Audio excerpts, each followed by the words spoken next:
En general, en las clases que compartan conmigo, ustedes creo que en el cronograma tienen una profe de referencia, por lo general, pero en las clases que compartan conmigo, y siempre va a estar previamente un mail donde les cuento un poquito, en todas las clases va a estar siempre una referencia, por lo menos a un texto. Cuestión que si no pueden leer más que eso, si no tienen tiempo, gracias Mili, si no tienen tiempo, a ver si ahora se puede, ahí va.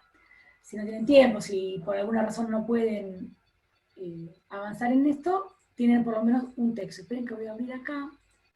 Ahí va. Díganme cómo lo ven. ¿Lo ven lindo? Sí, sí, se ¿Se ve ve? bien. Sí. Joya. Esto es lo que no están pudiendo bajar algunas personas. Este es Ah, el PowerPoint. Por lo general, las clases las organicé de esta manera. Hay un PowerPoint que es el vehículo con el cual nos contactamos en la clase, tiene los contenidos que se esperan de la clase, y no siempre tiene los contenidos que están en la bibliografía, porque nosotros, yo no lo llegué a decir el otro día en el encuentro, yo a los teóricos no voy a hacer resúmenes de texto y a los prácticos no voy a subrayar fotocopias. Los teóricos, los prácticos son oportunidades para hacer reflexiones. Esas reflexiones se pueden sustentar en textos específicos solo parcialmente. Después hay un montón de cuestiones que tienen que ver con, digamos, con la bajada de la cátedra, con digamos, resultados de discusiones que hemos tenido internamente en la cátedra, con puntuaciones que queremos marcar, y eso no está linealmente volcado en los textos. Por eso les digo, no son resúmenes de texto. Tienen una serie de cuestiones que en algunos casos aparecen en los textos y en otros no, pero digamos, pero sí la idea es que los puedan tener a mano, los puedan revisar, en el mejor de los casos antes de la clase, sino durante la clase que vamos compartiendo, y que ya les quede, porque es un material en sí mismo, el PowerPoint, ¿sí? De cara a yo le digo exámenes, a las instancias de evaluación que vamos a tener, que creo que quedó claro la vez pasada, pero en todo caso lo reiteramos, van a ser 2 instancias, una va a ser individual, y la segunda, que es integradora de toda la materia, va a ser en grupos. Vamos a seguir hablando de esto. Incluso cuando hablemos de las instancias, siempre la intención es eh, un manejo con total honestidad, no hay chicanas, no hay engaños en la consigna, no va a ser, no va a ser con la intención de que pisen ningún palito, ¿sí? La intención es que se ofrezcan coordenadas, categorías, conceptos y una estructura que sea eh, que sea un disparador para que puedan reflexionar con los contenidos de la materia, pero también en relación, digamos, y especialmente en relación a alguna situación concreta, tanto de su práctica profesional como de la realidad más amplia, aunque no esté sustentada en la práctica profesional. Algo que les contaba Silvia el otro día, y es que no en este cuatrimestre, porque está suspendido el intercambio entre, digamos, la inscripción entre alumnos de distintas carreras, pero en general nosotros trabajamos con estudiantes de distintas carreras. Por eso, el examen tiene que poder reflejar esa variabilidad. Si solo fuera restringido a prácticas preprofesionales, sociología, comunicación no lo tiene, entonces estaría mucho más restringida. En este caso, son todas de trabajo social, todas las personas que están son todas de trabajo social, así que podríamos decir también de prácticas, pero dejamos abierta, digo, ya que digamos, la cotidianidad está tan alterada y es un insumo tan interesante para pensar muchas cosas, dejamos abierta también esa vía, para que en caso que no tengan las prácticas profesionales relacionadas, aunque muchas nos dijeron que sí, o sencillamente porque hay otro tema de su interés y lo quieren abordar, que esa posibilidad también exista. Bueno, esta es una primera aproximación a lo que son los exámenes, vamos a seguir hablando de esto, no se preocupen, pero me parece que es importante ir también aflojando esa cuestión, ¿no? Porque este cuatrimestre no, pero el cuatrimestre anterior hubo mucha incertidumbre acerca de cómo va a ser el examen, cómo va a volcarse eso, si vamos a tener una nota, si esa nota va a quedar en algún lado, si va a quedar guardada y digamos, con la incertidumbre de si los profesores la van a pasar. Nosotros queremos, digamos, que eso no sea un obstáculo para que puedan cursar tranquilos, ¿sí? Tranquilas y tranquilos. Bueno, ¿vamos arrancando? Acuérdense que cuando corte este Zoom, volvemos a entrar, porque no tenemos otra versión, tenemos solo esta.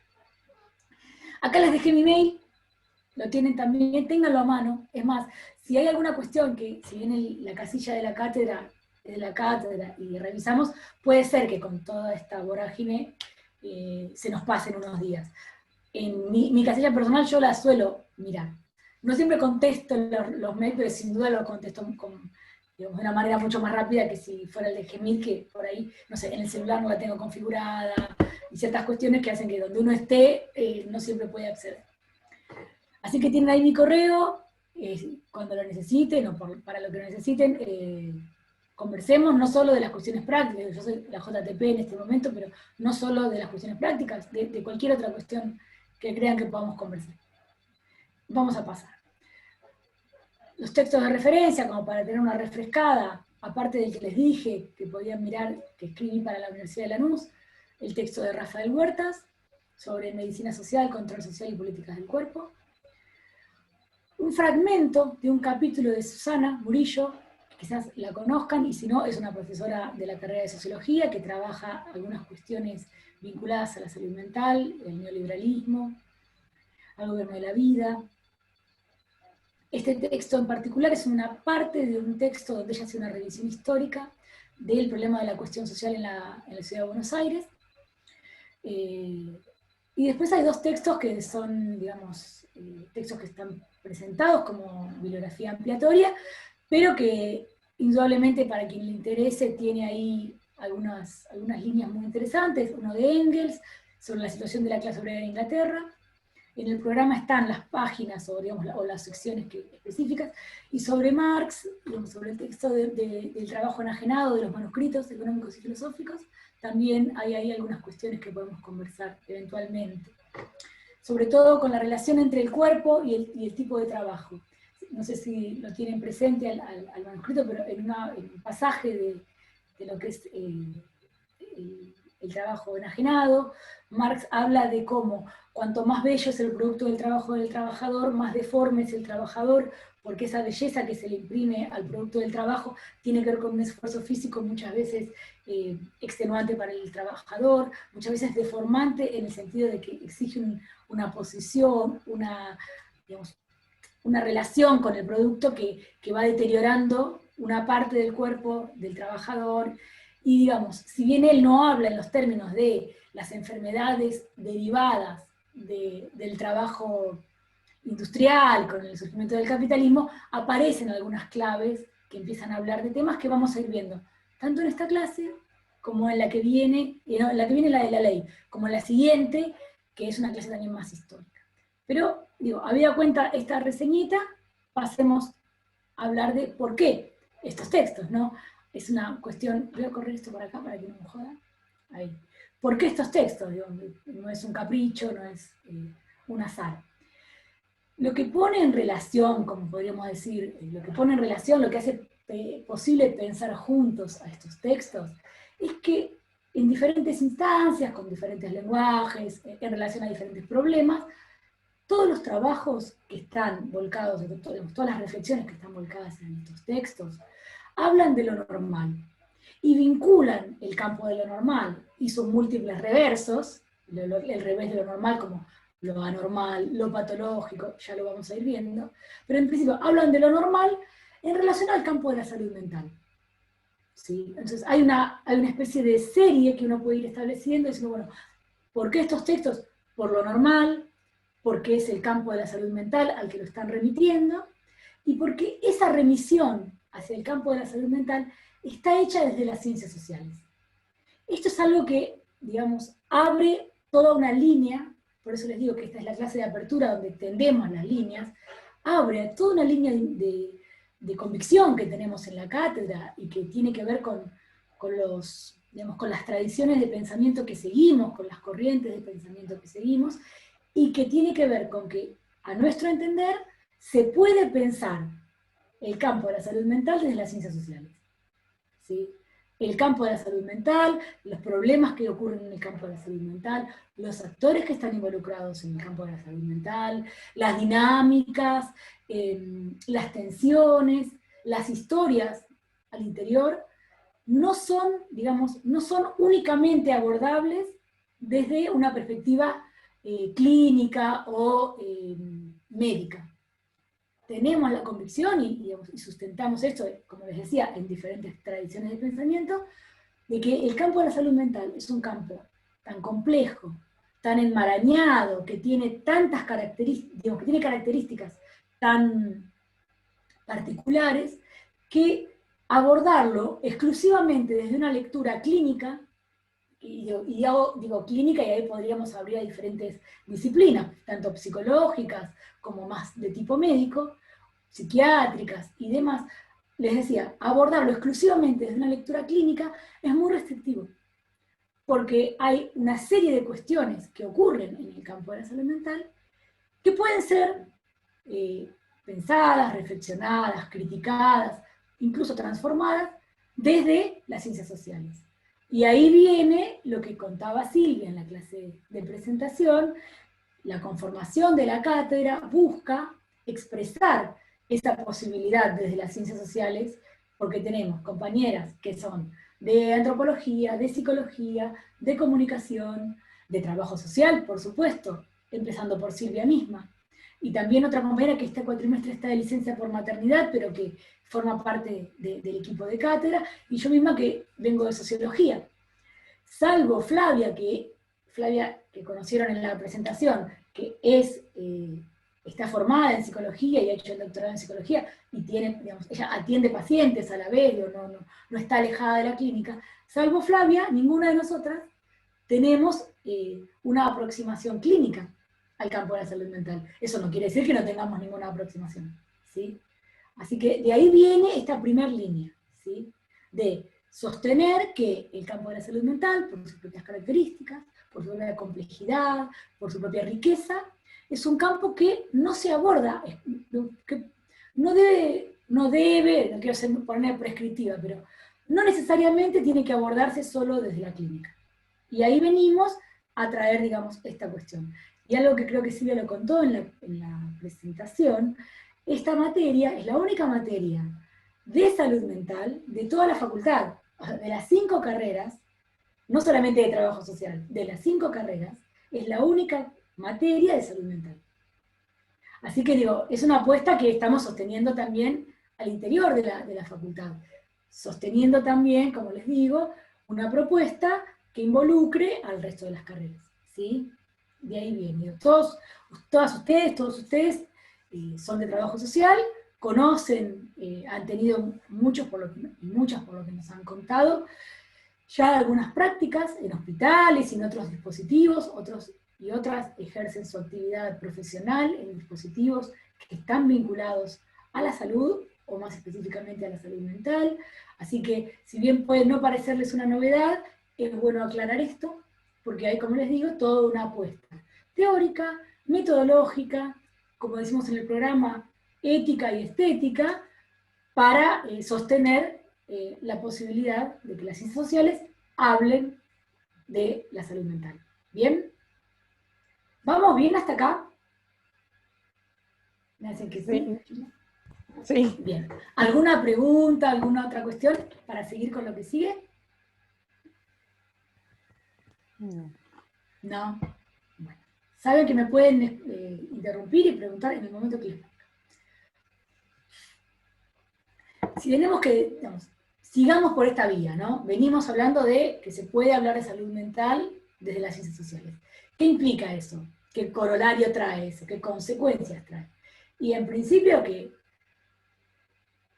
al menos me pasa a mí, y creo que mis compañeras piensan lo mismo, hablar desde las ciencias sociales es pensarlas históricamente. Es decir, hablar un problema desde las ciencias sociales supone un abordaje que lo puede historizar.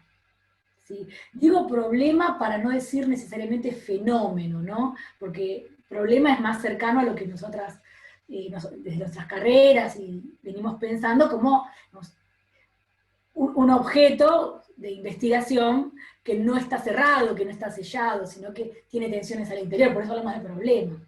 Entonces, les decía, pensar desde las ciencias sociales la salud mental tiene como un requisito casi, ni siquiera les diría, es casi obvio, incorporar la dimensión histórica, ¿sí? ¿Por qué? Porque historizar, y ahí voy de vuelta a la diapo, historizar es una tarea que permite desustancializar, que permite desnaturalizar, que permite problematizar, de hecho, tantos sentidos, tanto históricos como actuales. También historizar nos permite desustancializar lo actual, no solamente pensar lo histórico en perspectiva histórica, sino pensar lo actual en perspectiva histórica. Por eso hay una labor de desnaturalización, de desustancialización, como digamos, para no pensar que lo que está ahí como problema es una sustancia inmóvil, que no va a cambiar, ¿sí? Esa labor nos viene principalmente por poner en perspectiva histórica el problema, ¿sí? Foucault siempre me dice, no se trata tanto de conocer la verdad de nuestro pasado, como diciendo, bueno, ¿dónde está eso que está oculto en el pasado? Sino el pasado de nuestras verdades. Es decir, cómo lo que hoy se establece como una verdad llegó a constituirse como tal a lo largo de la historia. ¿Por qué hoy tenemos que pensar a la locura relacionada con la peligrosidad? ¿Por qué hoy, por qué pensar al loco es pensarlo al loco en general? Por supuesto hay muchos discursos, pero digo, ¿por qué hoy aparece como una verdad muy extendida que los locos son personas peligrosas? ¿Por qué aparece en la actualidad la idea de que las circunstancias de padecimiento mental tienen un origen biológico? ¿Por qué aparece en la actualidad la idea de que a la locura se la trata médicamente o psiquiátricamente? ¿No? Todas esas aseveraciones, esas oraciones que aparecen como una sentencia muy clara, han llegado a constituirse como verdades. Esa labor de desustancialización la pueden hacer las ciencias sociales sostenidas en una perspectiva histórica. ¿Vamos bien hasta acá? Yo prefiero rechequear. Bueno. ¿Se entiende entonces esta cuestión del pasado de nuestras verdades? Cómo lo que hoy aparece como verdadero llegó a constituirse, qué dejó afuera, qué perdió legitimidad como aporte para pensar esa verdad. A la luz de qué tensiones esas otras cuestiones fueron desplazadas. ¿Sí? Eso es lo que nos parece siempre muy importante tener en cuenta. Y eso vamos a verlo hoy, en este encuentro, pero lo vamos a ver, por eso digo que es la clase de apertura, lo vamos a ver a lo largo de todas las clases. Cuando hablemos de construcción social de la locura, lo vamos a ver. Cuando hablemos de la cuestión de la historia y la psiquiatría en Argentina, lo vamos a ver. ¿Sí? Cuando hablemos del modelo médico hegemónico, lo vamos a ver. Todas esas cuestiones, cuando hablemos de los procesos de desinstitucionalización, lo vamos a ver. ¿Sí? Es más, es una clave de ingreso, no es solamente un tema, ¿sí? No es el tema de hoy, es una lógica de aproximación a las cuestiones. Bueno, seguimos. Entonces, en el caso de este encuentro, lo que estamos buscando pensar, o lo que vamos a tratar de acompañar a lo largo del encuentro para ir desentrañando, es las relaciones entre la norma, el control y la locura. Y pensar, sobre todo, si en esos pliegues de sentido que no aparecen tan claros, podemos pensar otras cuestiones. ¿Qué no se está pensando también? ¿Sí? ¿Qué se puede seguir pensando? Seguimos entonces. Acá empezamos, habiendo dicho todo este panorama general, un largo rodeo, como podemos decirle, empezamos con lo que es el control social. Acá estoy siguiendo el texto de Huertas. ¿Qué Huertas? Por eso les digo que a la clase no venimos a hacer resumen de texto. Huertas es un historiador que todavía está vivo, de hecho hace poquito estuvo en una conferencia con otra gente. Es una persona que ha hecho historia de la ciencia, historia de la medicina. Él viene del palo de la historia. Y de hecho, su trabajo, o sea, el texto que está recomendado como bibliografía, es un texto para historiadores. Es un texto donde está sondeando cuestiones de la historiografía del control social. A nosotros, no es exactamente ese tono, yo no sé música, pero como para que nos entendamos, no es exactamente esa la clave en la que nos interesa pensar el texto. A nosotros nos interesa conocer algunas características de la historia del control social para pensarlo en relación a las ciencias sociales y por supuesto en relación a la salud mental. En ese camino vamos a hablar de la norma, vamos a hablar de una serie de cuestiones. Pero por eso les digo que no venimos a subrayar fotocopias, o hacer resúmenes de texto, porque no es exactamente un resumen lo que planteamos acá. Acá lo que buscamos es, corrámonos de toda la discusión historiográfica que él hace, que obviamente es interesante, pero no es la que nos interesa a nosotras, y desvalecemos, por decirlo así, separemos lo que nos interesa para tener en cuenta nuestros propios objetivos, ¿sí?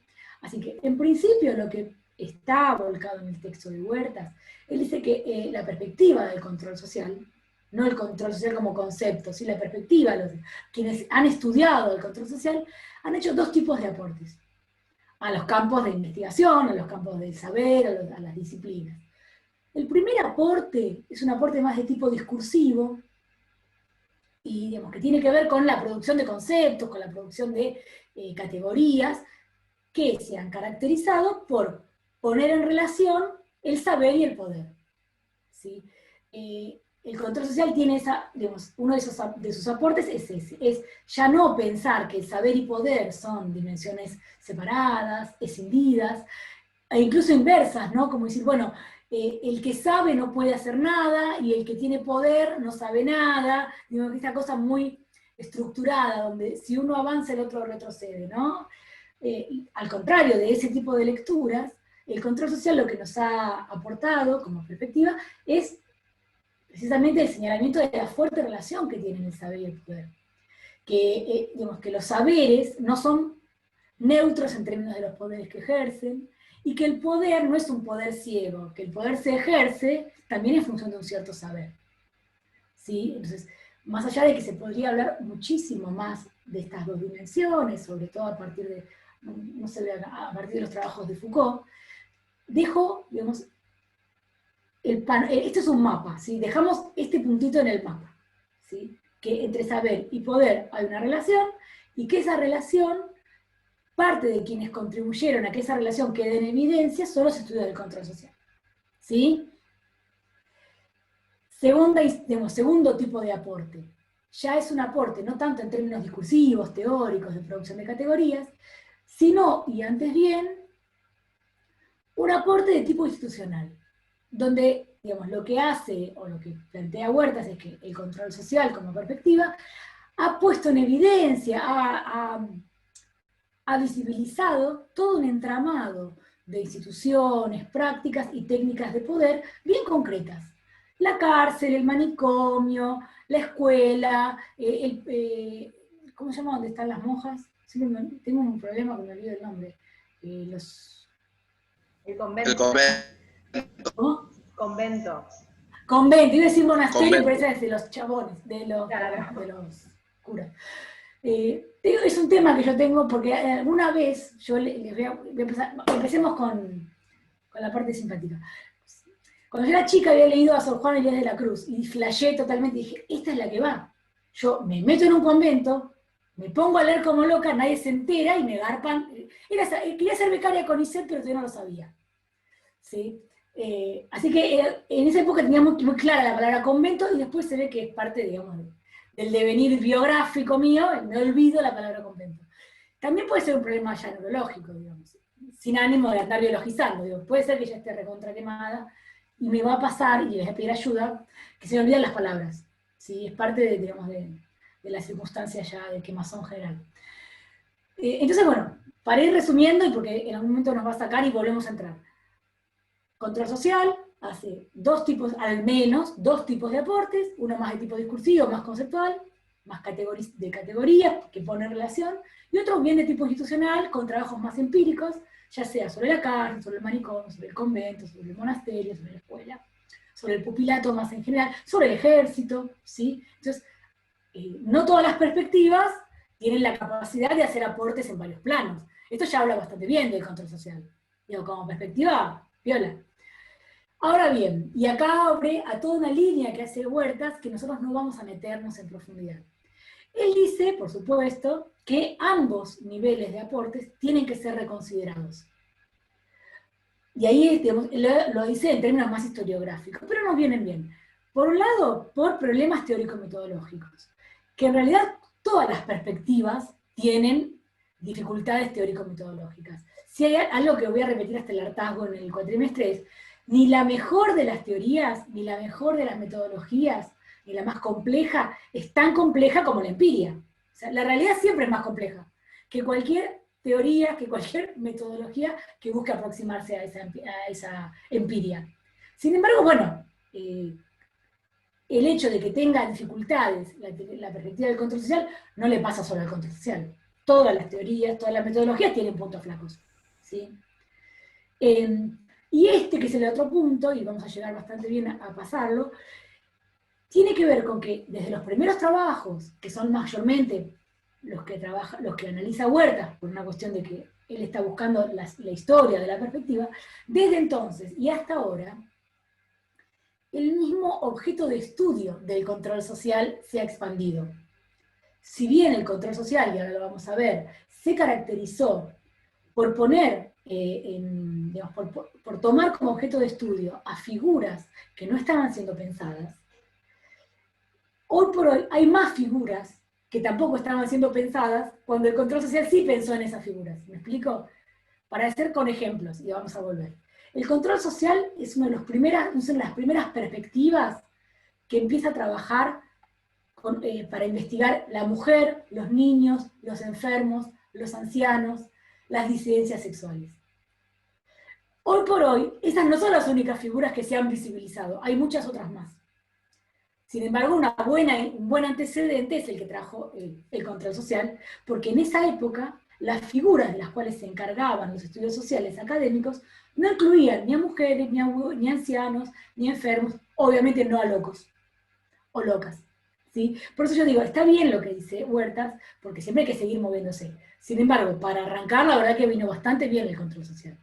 Tiene un poquito para aportar en cada parte, visibilizó figuras que no estaban siendo pensadas, y de hecho, yo digo, todavía es necesario seguir visibilizando esas figuras, porque a la vez que se visibilizan, el movimiento siempre es volver a traerlas a las sombras. Si no hay un esfuerzo adicional por visibilizar esas figuras vuelven a quedar abajo de las sombras. Así que algunas de las claves que nos trajo el control social para pensar, para reflexionar y para investigar, siguen sirviendo, ¿sí? Yo tengo como una mirada más complaciente con el control social, si bien no es exactamente, digamos, no es una perspectiva única a la que yo adhiero. Yo en general hago collages de perspectivas porque, por lo general, y como les decía, la empiria lo requiere, es tan complicado los temas que uno trabaja, en realidad todos los temas, ¿no? Que uno trabaja también es complicado, es tan complicado que siempre viene bien ir pensando cada aspecto en función de alguna cuestión más adecuada, más adecuada, para decirlo de una manera más neutra. ¿Cómo vamos hasta acá? Quiero escucharlos hasta que se corte. Tenemos 1 minuto 40. Esta parte es como la que rompía el hielo. Cuéntenme qué les parece. Yo me tomo un mate.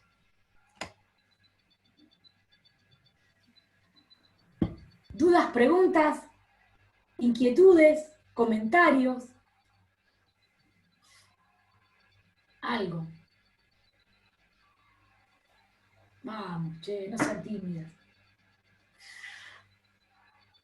Algo que sea una No, por pavada. ahora, Dale, a para, ver. yo tengo una Dale, duda. te escucho. Para, cuando hablamos de control social, nos estamos refiriendo también a todo, o sea, al surgimiento y al contexto histórico que Huertas hace como en su Hasta ahora no dijimos nada de eso. Vamos de a texto. poquito. Hasta ahora vamos de a poco. Ah, Fíjate que estamos en un plano más epistemológico. Ah, qué aporte, qué otro aporte. claro. Ah, qué figura. Están como en el éter, no están en ningún contexto, no están en ningún país, ninguna época. Digo, ninguno de los a priori kantianos están jugando. Tiempo, espacio, nada. ¿Sí? Esto es Perfecto. o para entrarle a la perspectiva. ¿Sí? Como estudiamos en el CBC. Porque esto es otra cosa. Y aprovecho.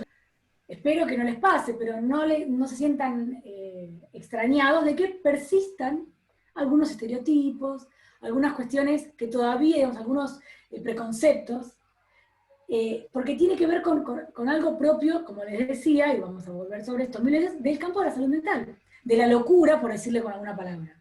¿Sí?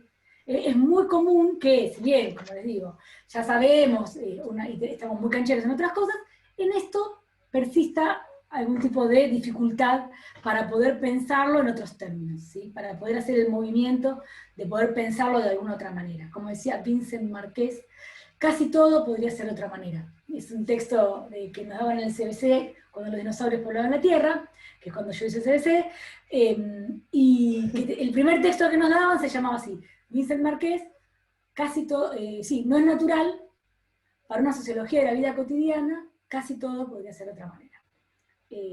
Así que, incluyendo las cuestiones que tienen que ver con la salud mental.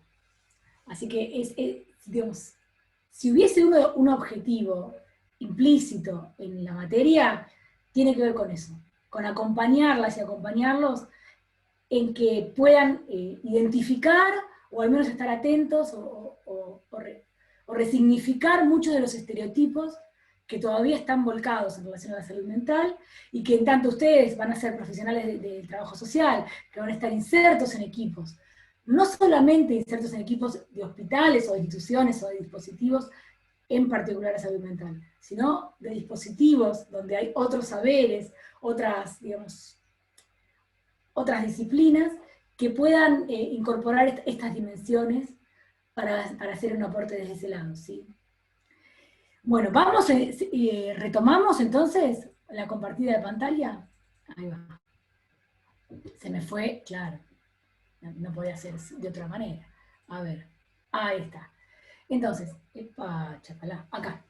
¿Vamos? ¿Se ve? Se ve bien. Se ve bien. Pasamos a la siguiente diapo. Antes, ¿quieren hacer algún comentario o algo aparte de no le vi el nombre, me dijo, pará. Y paré. ¿Alguna otra pregunta, duda? ¿Seguimos? Siguiendo con, tomando el texto de Huertas como primer hilván, él dice que así como y volvemos a hubo aportes del control social, también él sondea los orígenes. Y él dice, la perspectiva del control social es coexistente, o sea, se produce al mismo tiempo que lo que fueron las revoluciones burguesas de 1789, la Revolución Francesa, y las revoluciones de 1848 que también describe Marx. La de febrero y la de junio. Tengo que volver a leer eso. Lo que caracteriza a estas revoluciones en Francia, piensen que aparte Huertas habla de un momento histórico y de un lugar geográfico, que es Europa, especialmente Francia, y quizás un toque algún otro país, pero no está hablando de algo en general. Estas revoluciones se caracterizan porque implican el ascenso de una nueva clase social, la burguesía, son correlativos a ciertos cambios en el modo de producción, donde esta nueva clase social emerge, que está acompañado de un nuevo orden social y político, y también, digamos, anudada a un nuevo sistema económico, caracterizado, y a partir de ahí podemos hacer un montón de otras especificaciones, pero caracterizado en principio en la libertad de mercado. ¿Sí? Esto como contrapartida al feudalismo previo, al sistema de vasallaje, donde digamos, los seres humanos no eran libres de contratar vendiendo su fuerza de trabajo, ¿sí? Todo lo que tiene que ver, que lo vamos a ver mejor en la clase con Mili, cuando tengan en dos clases, todo este encuadre histórico, lo que dice Huertas es que dieron origen a las primeras aproximaciones para pensar qué era el control social. Piensen que a nivel de modo de producción nos situamos en el capitalismo, pero a nivel de modo de gobierno nos situamos en el liberalismo.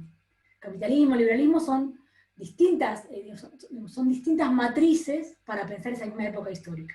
En términos de modo de producción, nos situamos en el capitalismo, en cierta fase del capitalismo aparte, capitalismo industrial, que estuvo precedido por un capitalismo comercial y financiero, como cuenta Marx cuando hablaba de los siglos anteriores a esta época de 1789, en Venecia, ¿sí? Que tenían más que ver con la especulación financiera y con el intercambio mercantil y la obtención de una diferencia de dinero por el hecho de que se compraba barato y se vendía caro.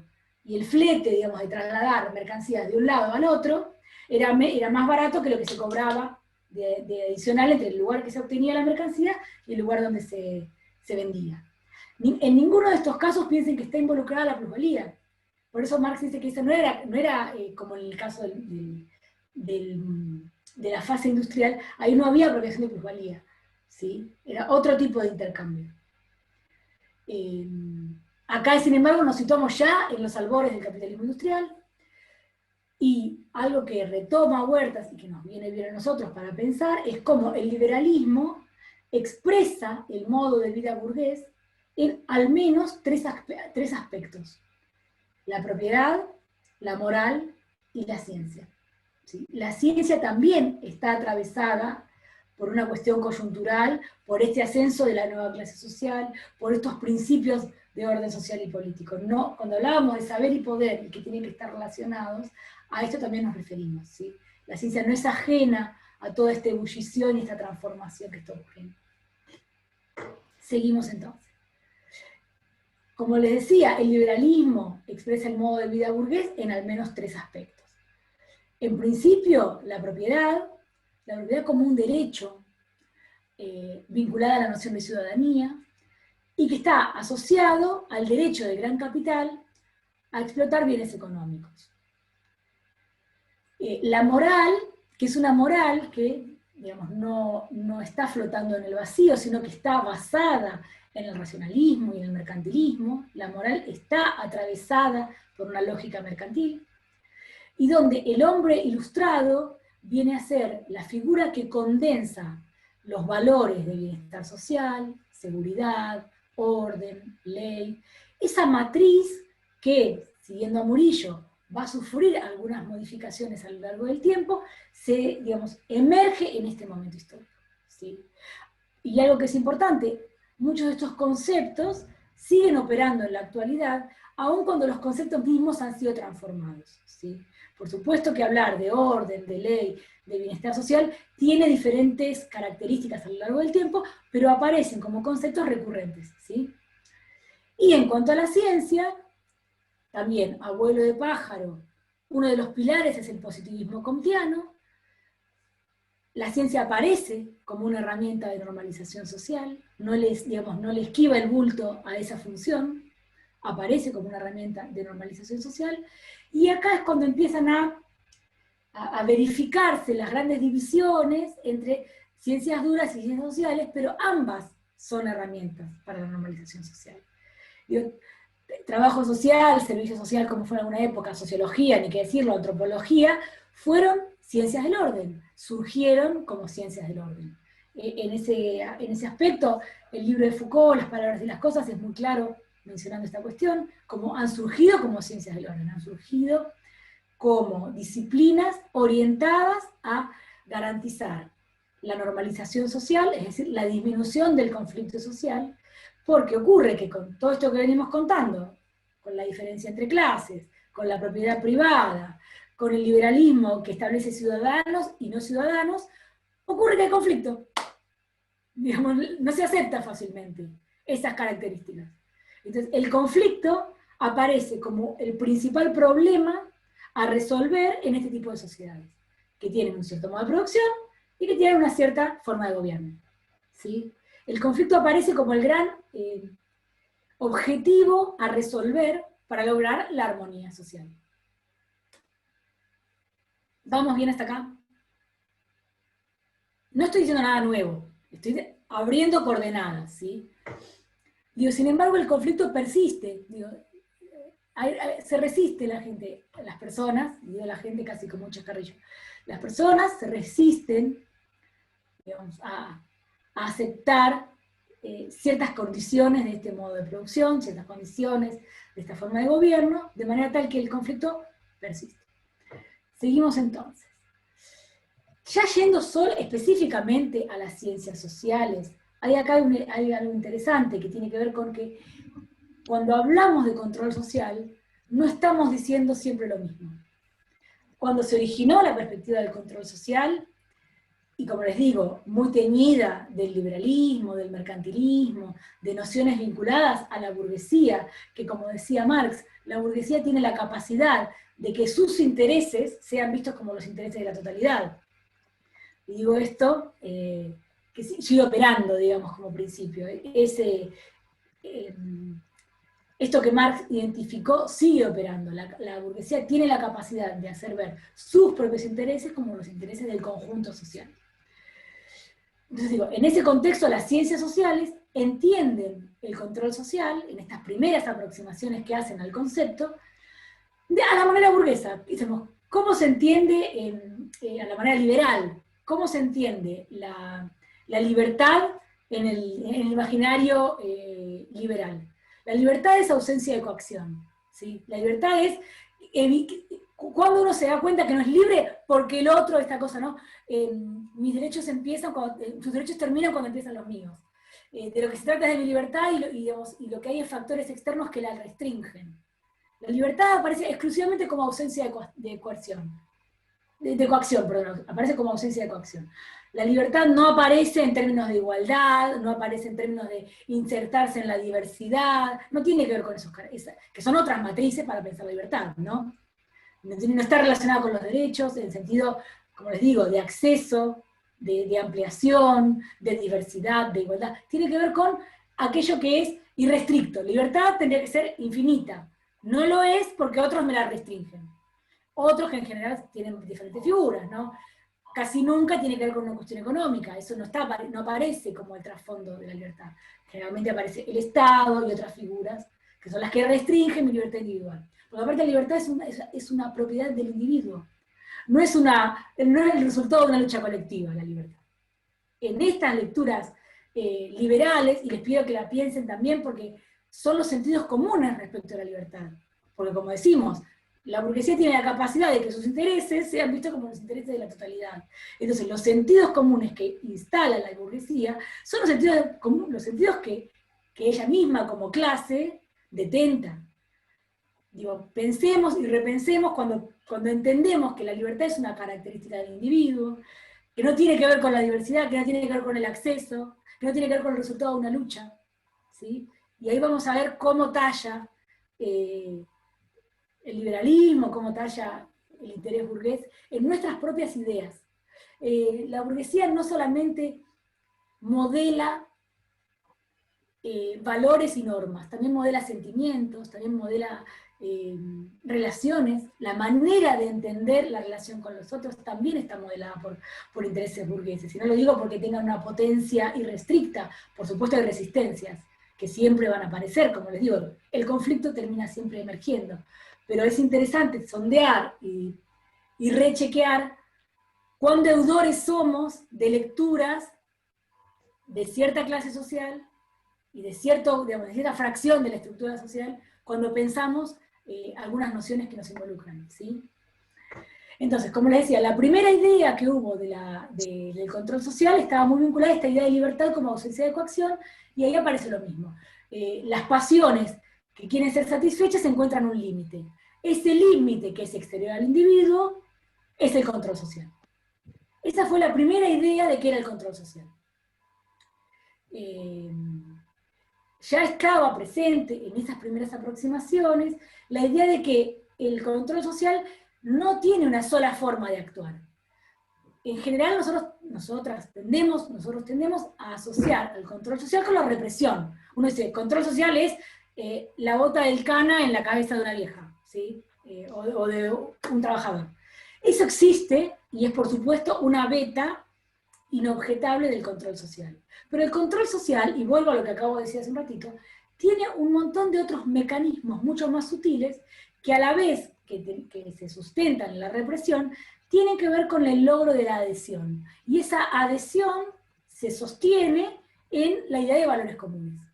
¿Sí? Esto que veníamos planteando. Cómo hacer ver intereses quizás fraccionarios como intereses de la totalidad. Cómo se modelan no solo valores, sino verdades, certezas, sentimientos, ¿sí? Eso también es modelado en términos de cuál es en términos de una fracción social, ¿sí? Por eso, es la primera vez que lo digo y lo vamos a volver a decir, no solo coacción, aunque también coacción, también deseos, también persuasión, también sugestión, ¿sí? También valores que aparecen como los correctos, los deseables. Todo esto no está lejos de lo que estamos hablando de locura, ya vamos a llegar, pero digo, piénsenlo en relación a otros valores, otros deseos, o no deseos, o no valores, ¿sí? Y cómo se piensa esa distancia, cómo se piensa esa diferencia, si no es en términos de coerción. ¿Seguimos otro poquito? ¿Mm? Bien. A ver quién está ahí. Camila Fagalde, esa es la que estoy viendo ahora. Ya igual supongo que veremos. Seguimos un poquito. Entonces, hablamos, vamos de vuelta para atrás. Aportes, origen, algunos aspectos de eso, ciencias sociales, seguimos con lo que un poco hablamos, qué figuras, o sea, ya fuimos a ciencias sociales, bueno, qué figuras trabajaron desde la perspectiva del control social. En quiénes se posaron los ojos de las ciencias sociales para pensar el control social. Como les dije, todas figuras no contempladas en estudios académicos tradicionales. Entre ellos los estudios marxistas, digo, los estudios marxistas, y por eso les hablaba del texto de Marx, del trabajo enajenado. En general estaban, digamos, estaban muy abocados a visibilizar otra figura, que no, digamos, no menos oprimida por el, digamos, por el modo de producción que estas otras que marcamos, pero que estaba más visibilizada en esos estudios, que era el varón obrero calificado o en vías de calificación, ¿sí? Generalmente de Europa también, ¿sí? En general tenía que ver con eso, con el obrero industrial de Europa, varón, adulto, ¿sí? Eran las figuras más transitadas por los estudios. Y de lo que se trataba era precisamente de hacer visible sus condiciones de opresión. Menos transitadas eran otras figuras que, como decimos acá, que las ponen en relación a estas figuras, que no son productivas. Son el revés de los que sufren la opresión del modo de producción.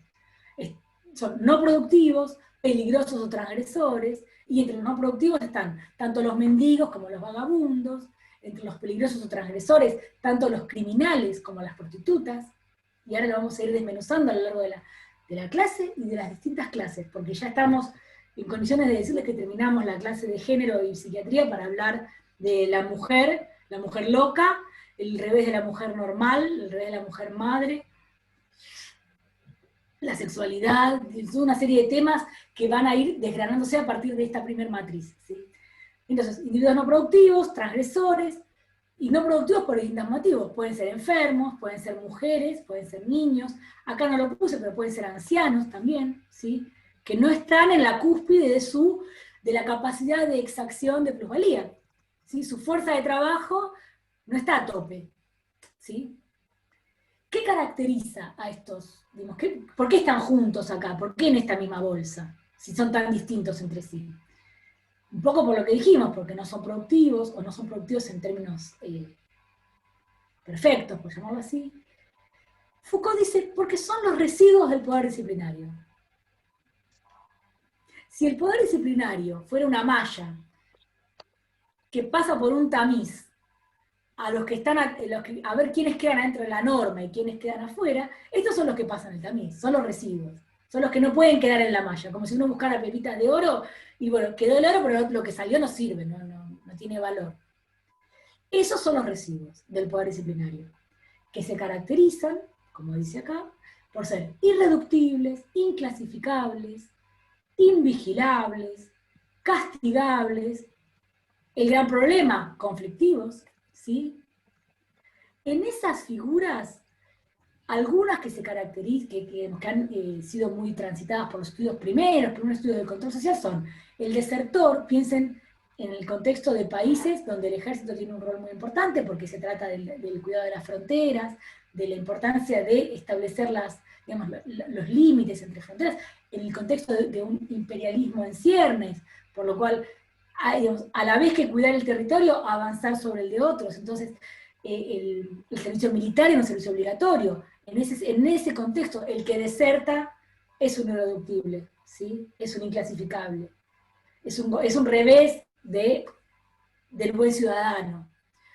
Los débiles mentales, los delincuentes, y uso las categorías que se usaban en ese momento, ¿sí? Incluso con el sesgo de género que hay, porque me parece que sería un anacronismo hablar en lenguaje inclusivo cuando hablo de estas figuras, porque así fueron concebidas en ese momento, así fueron visibilizadas. Acá tenemos uno de los límites, ¿no?, del control social. Todavía la lectura de género no era una lectura que atravesara. Sin embargo, hay un primer paso de visibilizar. Entonces, desertor, débil mental, delincuente, y para que no pensemos que estamos lejos de todo esto, el loco como residuo paradigmático. De todos esos residuos, el loco es el residuo de los residuos. es, como dice Foucault, el residuo paradigmático. Es el que no se puede traer de vuelta al para acá del bien, de la razón, ¿sí? El loco, el irrazonable, el sin razón. Piensen además, y ahora lo vamos a ver igual, a ver si está acá, no, lo vamos a ver un ratito.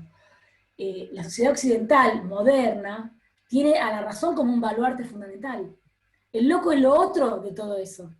Y lo es de una manera radical. No lo puedes hacer entrar en razón al loco. No puede entrar en razón. Está alienado, pero no alienado del producto de su trabajo, está alienado de sí. ¿Bien? Igual vamos a seguir hablando de esto, pero como para que... A mí me parece importante que siempre podamos retomar lo que tiene que ver con salud mental, lo que tiene que ver con locura, lo que tiene que ver con... ¿sí? Porque si no parece que esto es una clase de historia y de socioeconomía y no, nada que ver. O sea, lo es, pero como un medio para seguir situando al campo de la Pero salud me anda mal mental, en la internet, historia y déjame. las ciencias sociales. Que me anda ¿Ok? medio mal en internet.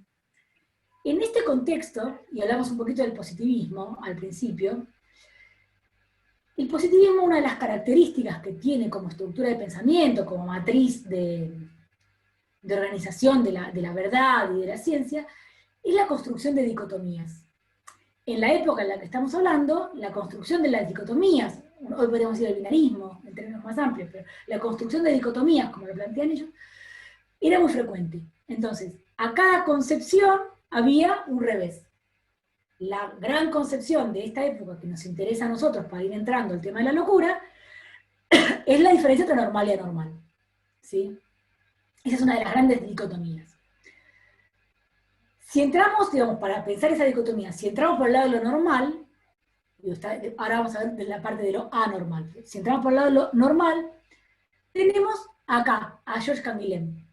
Canguilhem, miren todo lo que ha vivido este hombre, los enterró a todos, digamos, está como Mirta, vivió muchísimos años, del 4 al 95, fue el director de tesis de Foucault, lo enterró a Foucault, imagínense, ¿no? Seguía y seguía. Él se dedicaba a filosofía de la ciencia y a filosofía de la medicina. Sin embargo, a nosotros nos viene bien para pensar esto que él ofrece, esto que él propone, y es decir, lo normal en la modernidad y desde entonces tiene al menos dos acepciones, ¿sí? Que ahora las vamos a ver. Uno de los grandes problemas relacionados con el estudio de lo normal es precisamente el hecho de que estas dos acepciones no aparecen como acepciones, sino que aparecen pegoteadas. Porque los dos sentidos se han fusionado, es que tenemos los problemas que tenemos para entender lo normal. Ahora vamos a ver cuáles, pero me parecía importante anticiparles la lógica, ¿sí? Esto pasa con lo normal y pasa con tantas otras cosas, digo. Hoy por hoy chocolate con la noticia. Por la noticia, ¿cuántas cosas tienen más de un sentido? Y sin embargo, gran parte de los problemas es que esos sentidos diferentes no se pueden establecer. Se juntan, se fusionan, se pegotean y empieza el quilombo. Vamos por el de normal, ¿sí? Porque tampoco tenemos toda la vida para hablar de todas las palabras que tienen sentidos pegoteados. Canguilhem dice que lo normal tiene una acepción más de tipo normativa y una acepción más de tipo estadística. La acepción de tipo normativa es la acepción que cuando piensa lo normal, lo piensa vinculado a lo regular, lo que es conforme a una regla, lo que debe ser.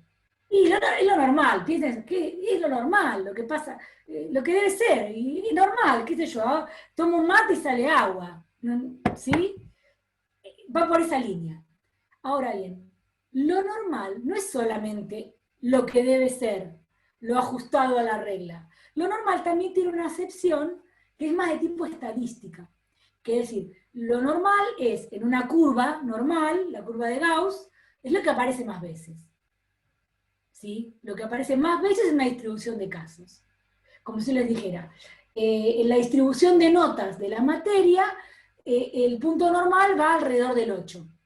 Después hay algunos que se sacan 2, otros que se sacan 10, pero lo normal, lo que más veces aparece en la distribución son los 8. ¿Sí? Ahora, ¿cuál es el problema? Y les pido que empecemos al revés. Que lo que aparece más veces se fusiona con lo que debe ser. La acepción estadística y la acepción normativa están pegadas. Entonces, lo que aparece más veces está relacionado, como si fuera lo mismo, que lo que debe ser, lo regular. ¿Cómo llegamos a esto? Donde lo que debe ser es lo que sea más veces. ¿Dónde queda lo que es menos veces? En lo anormal.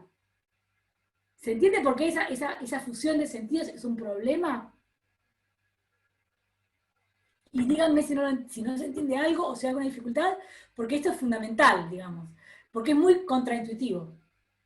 ¿Sí? Pensar que lo que más veces aparece está asociado a lo que debe ser, es como decirles, es el origen de todos nuestros sufrimientos. Por lo menos en el campo de la salud mental. ¿Sí? Porque hay una idea de que lo que debe ser es lo que aparece más veces. Digo, podemos empezar de un lado o del otro, armando esta ecuación. Pero ¿se entiende que son dos sentidos distintos? Como decía mi vieja, ¿qué tiene que ver el culo con las anémonas? Bueno, acá tiene que ver, porque al punto tal que si no lo mencionas aparece pegado. Y revísense, nosotros este cuatrimestre no lo hacemos, pero el cuatrimestre pasado hacíamos una encuesta. Revisar qué sinónimos se les aparecía a la palabra normal. Lo común, lo que debe ser, lo que aparece más veces, ¿sí?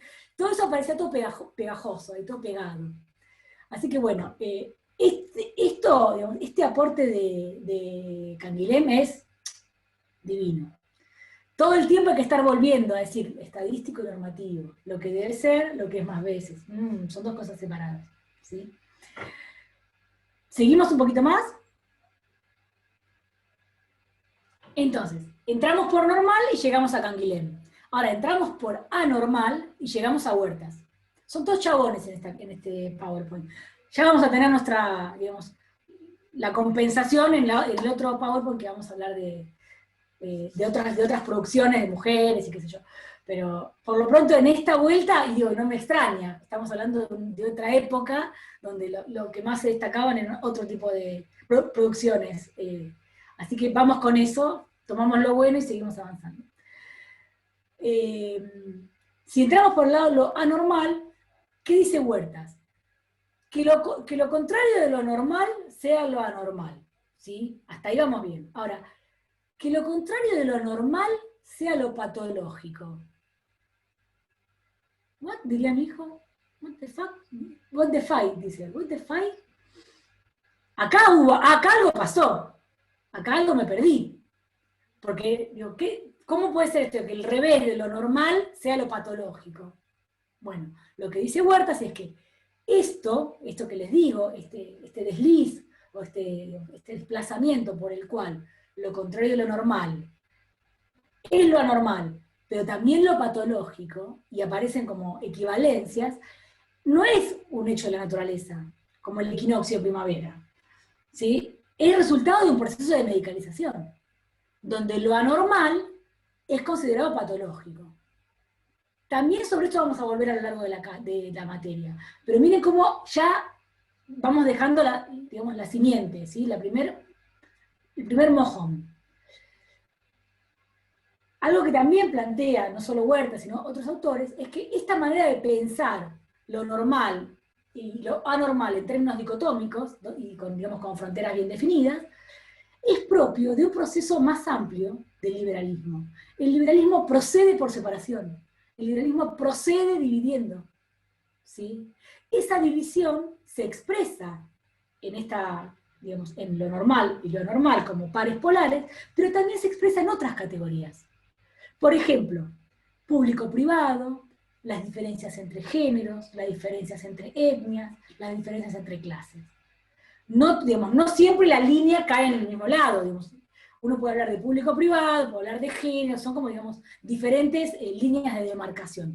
Pero lo que permanece como rasgo común es que siempre se procede por diferenciación, ¿sí? Siempre se procede dicotomizando. Esto es propio del positivismo. Y digo, Hardy, tengámoslo en cuenta, porque también epistemologías feministas tienen que ser capaces de identificar qué de positivismo queda en algunas de las concepciones. Y cómo desandar el positivismo también tiene que ver con conmover algunas estructuras epistemológicas, ¿sí? Pero lo dejo acá, como para que lo tengan a mano. Seguimos otro poquito. Rose, que es otro autor, que acá miren, Envidiable Cabello, yo envidio mucho a la gente que tiene pelo, porque yo cada vez tengo menos, debe ser una de mis pocas bajas pasiones, envidiar el cabello de terceros.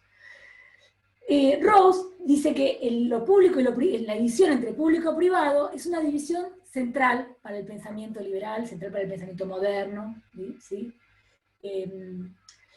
Y, digamos, también es importante porque es como una palanca, ¿vieron? Como decir, apoyados en la división público-privado podemos pensar otras divisiones, porque la diferencia entre lo público y privado remite a la diferencia entre el mercado como lo público y el hogar como lo privado.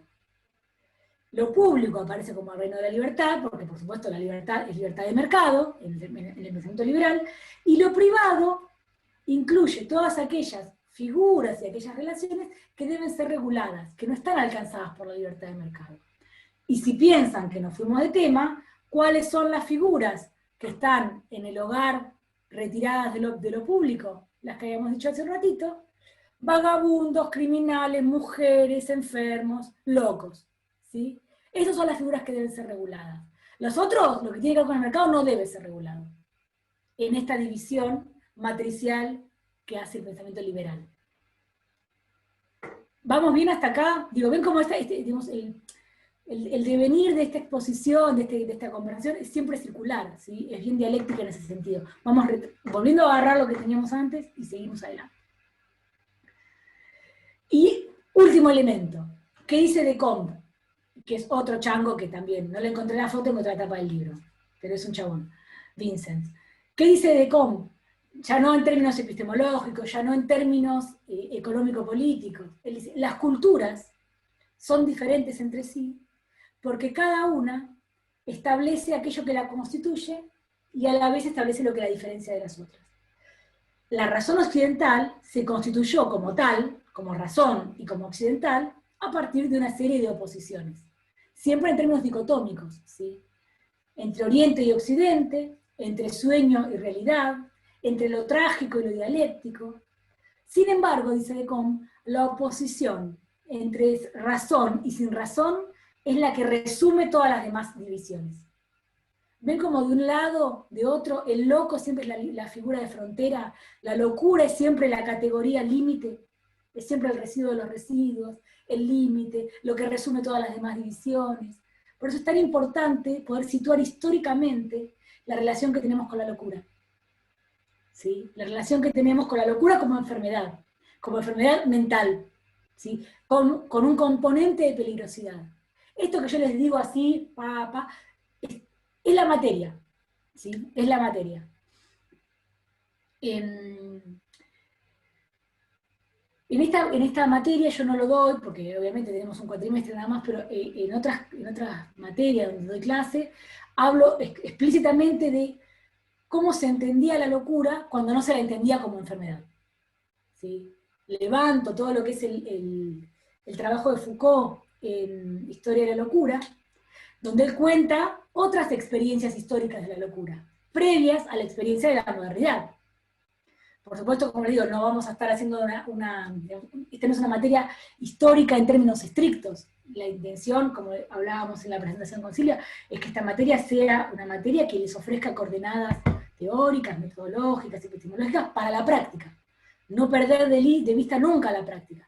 Esta clase tiene un tono mucho más expositivo y teórico porque es la que sienta las bases, pero después el resto de las clases, y en ese sentido le vamos a pedir que participen más, aunque yo les sigo pidiendo, siempre está con la línea de lo concreto, de lo actual, mucho más aceitada. Pero para eso necesitamos poder sentar estas cuestiones.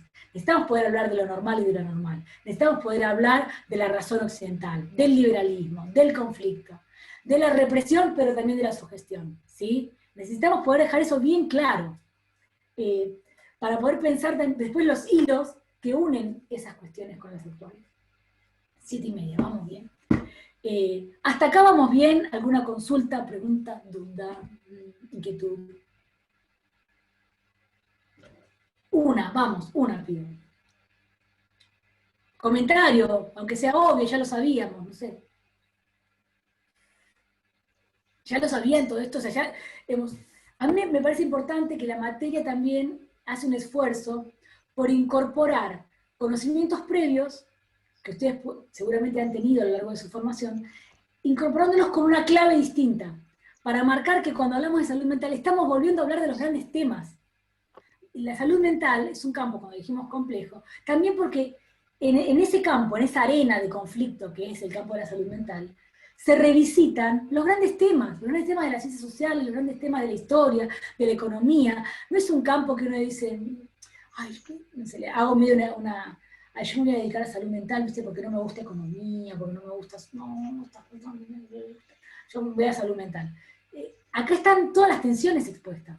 Eso lo hace un campo complicado, arduo, pero también muy interesante. Porque como decimos siempre, el campo de la salud mental es también la punta de lanza para volver a traer otros temas y seguir pensándolos con las claves de la salud mental.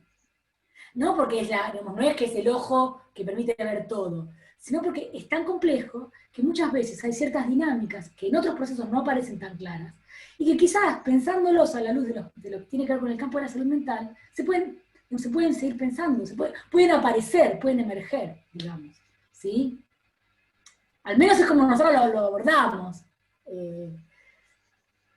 Tenemos 1.23, vamos a seguir con una más.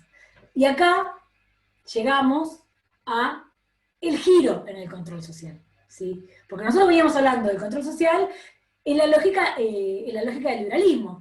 El control social es aquello que me restringe mi libertad individual, es aquello que se me presenta y no me deja seguir en el despliegue de mis pasiones, ¿sí?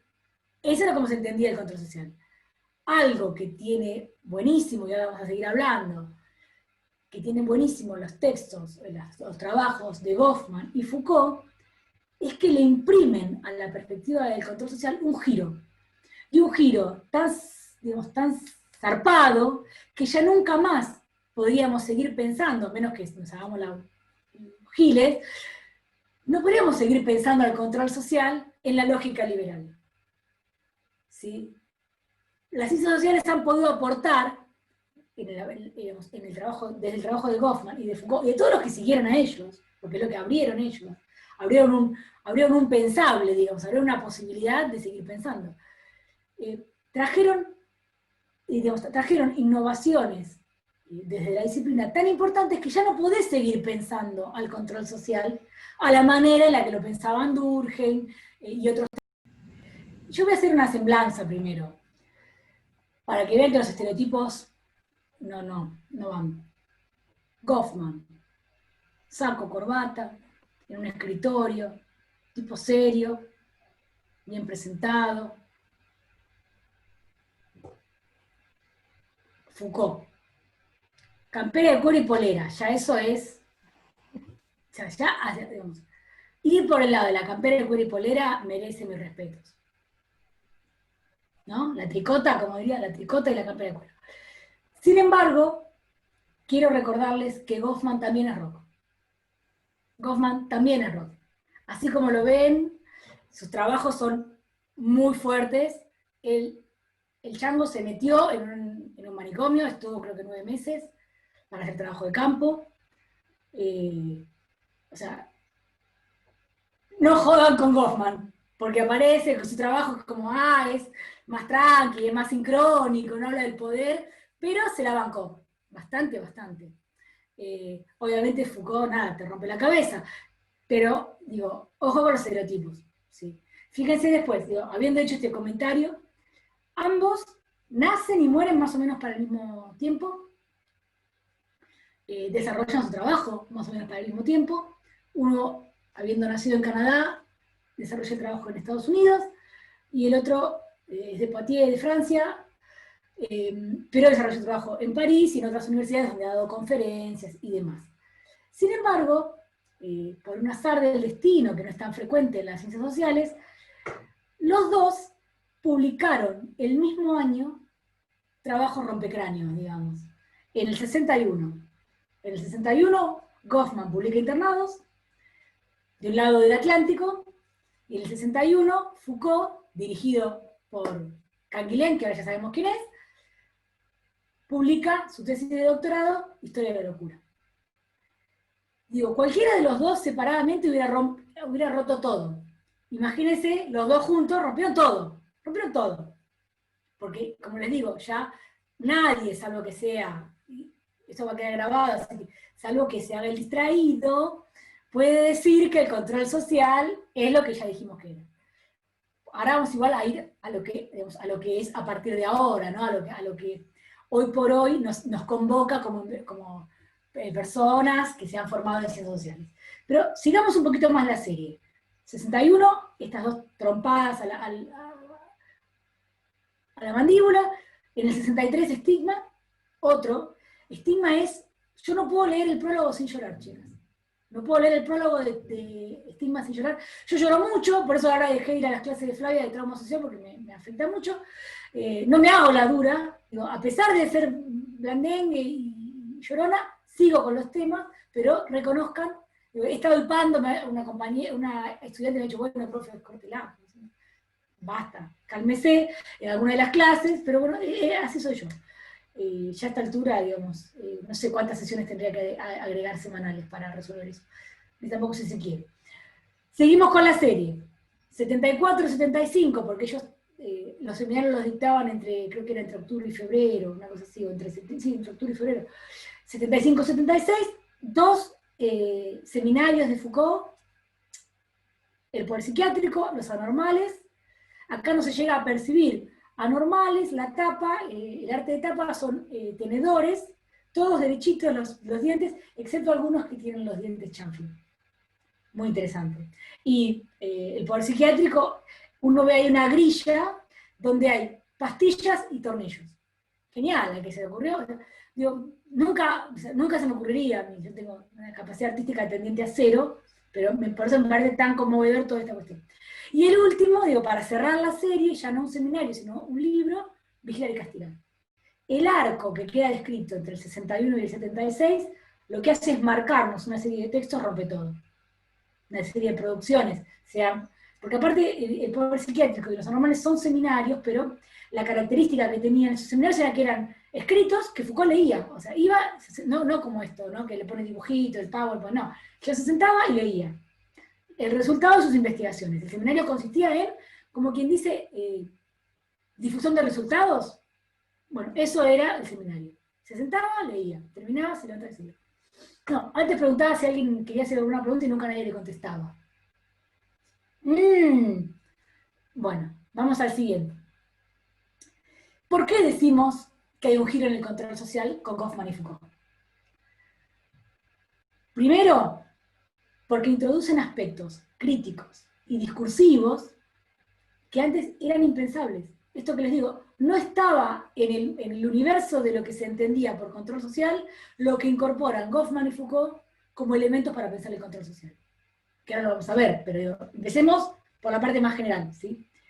Estos aspectos críticos y discursivos, digamos, tienen que ver con toda una serie de conceptos como mortificación del yo, tiranización,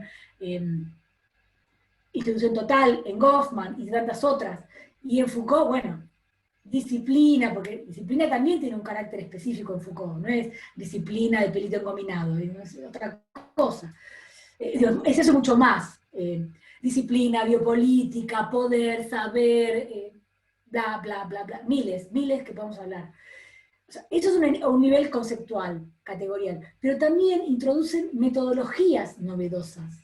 Esto que les digo, Goffman se mete 9 meses en un manicomio para analizar las relaciones entre el personal y los internos. Foucault destapa no solamente documentos históricos en el sentido estricto de la historiografía, se pone a ver pinturas del Bosco, se pone a ver el Quijote de la Mancha, se pone a mirar el elogio de la locura de Erasmo de Rotterdam. ¿Sí? A eso me refiero con que los métodos son novedosos. ¿Sí? Es sondear la locura, que es un objeto tan complejo, no está al alcance de la mano con lo que ya tenían. Por eso decimos que son impensables los que rompen, Foucault y Goffman. Rompen cosas que no estaban haciendo pensar. Arrancan desde otro lado. ¿Sí? Una cosa es la etnografía, Malinowski, Levi-Strauss, no lo digo de manera despectiva, se iban a la isla de Troia, donde estaban los Trovian, y analizaban. Esto es otra cosa, ¿sí? Esto es otra cosa. Una cosa es la crítica cultural, que siempre existió. Yo estudio el arte, leo a Velázquez, veo a Velázquez, miro el cuadro de las meninas. Foucault hace otra cosa con eso. Por eso digo que son métodos novedosos, ¿sí? Como resultado de esta novedad metodológica y categorial, la locura, el loco, la enfermedad, la desviación empiezan a ser abordadas ya con claves nuevas, porque al entrar por otro lado, llegan a otros lugares, por decirlo de una manera sencilla. Empiezan a ser abordadas como construcciones de saberes que expresan una relación de poder, y que por expresar una relación de poder que tiene un desbalance en esa relación de poder, justifican la creación de ciertos espacios. En el caso que analizan tanto Foucault como Goffman, el espacio asilar, el manicomio. Hoy, basándonos en esto, podemos pensar en otros espacios, porque como sabemos, la locura no solamente está confinada, aunque sigue estándolo, no solo está confinada a los pabellones neuropsiquiátricos. La locura está entre nosotros, en el sentido de que las personas que utilizan medicación psicoactiva no necesariamente están internadas, sin embargo tienen un diagnóstico, portan un diagnóstico, y han sido depositarias de terapéuticas no vinculadas al encierro, ¿sí? Por eso digo, en este momento, estos tipos de estudios, lo que hacen es identificar en relación al asilo psiquiátrico, al manicomio. Hoy por hoy podemos pensar muchas otras terapéuticas, muchos otros espacios, ¿sí? No necesariamente clausurados, como los que pensaban en esa época. ¿Bien? Por eso digo, metodológica, teóricamente, en términos de lectura del espacio, son novedades. Y acá vamos a cómo empieza a ser pensado el control social, ¿sí? Y esto que les digo, que no hay vuelta atrás. Ya no como una restricción individual de una fuerza exterior al individuo, sino como el instrumento que se pone al servicio de la consolidación del poder de las clases dominantes. El control social es entendido a partir de estos autores ya como instrumento al servicio de la consolidación del poder de las clases dominantes. Y la metáfora de la locura, a partir de esos trabajos, empieza a ser utilizada, como les decía yo, esta palanca, ¿no? Empieza a ser utilizada para pensar otros objetos de coacción y de poder de las élites. Seguimos un poquito más. Ahí va, acá. Entonces, para pensar el control social, hay que entender, a diferencia de cómo viene pensando el positivismo, ¿no? Esto que yo les decía, el positivismo piensa pares polares, con divisiones tajantes entre sí, muy binarias. Foucault, cuando habla de pares o de polos, no los piensa como algo donde termina uno empieza el otro, o al revés, donde uno avanza el otro retrocede. Foucault piensa las categorías, por ejemplo, biopolítica y anatomopolítica, por ejemplo, disciplina y soberanía, o disciplina y regulación. Digamos. Cuando él piensa en términos de pares, no los piensa de modo positivista. Los piensa como insertos en una tensión, como algo más, como un elástico donde el borde de uno y el borde del otro no son totalmente tajantes. Donde no es que si uno avanza, el otro retrocede.